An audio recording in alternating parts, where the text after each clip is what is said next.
ভাবো তো, হঠাৎ করে যদি পৃথিবী 5 সেকেন্ডের জন্য ঘোরা বন্ধ করে দেয়, তাহলে তুমি কি দাঁড়িয়ে থাকতে পারবে, নাকি পৃথিবী হয়ে যাবে এক ভয়ঙ্কর ধ্বংসস্তূপ? আজকে জানব ভয়ঙ্কর সেই সত্য। পৃথিবী প্রতি ঘন্টায় প্রায় 1670 কিলোমিটার বেগে নিজের অক্ষের ওপর ঘোরে।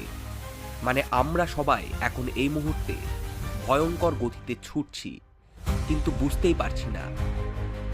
এখন যদি হঠাৎ পৃথিবী থেমে যায়, প্রথম বিপদ সুপার সাইক্লোন। আমরা আর আমাদের চারপাশের সবকিছু সেই 1670 কিলোমিটার গতিতেই সামনে ছিটকে যাবে। বাড়ি, গাছ, গাড়ি সব উড়ে যাবে। দ্বিতীয় বিপদ বিশাল সুনামি। সমুদ্রের পানি থাকবে না, সব পানি একসাথে এগিয়ে গিয়ে তৈরি করবে হাজার হাজার ফুট উঁচু ঢেউ। তৃতীয় বিপদ দিন রাতের বিপর্যয়।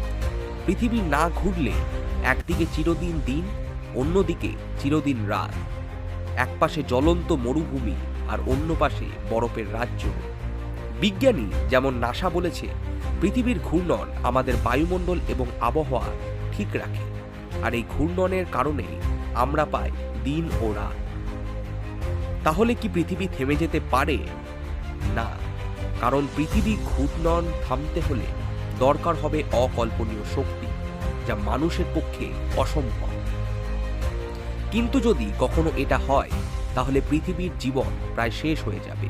এই ভিডিও ভালো লাগলে লাইক করো, আর এমন আরো ভয়ঙ্কর বিজ্ঞান তথ্য জানতে সাবস্ক্রাইব করো বাংলা ভিশন 9। কমেন্ট লেখো, তোমার মতে পৃথিবী থামলে সবচেয়ে ভয়ঙ্কর কি হবে।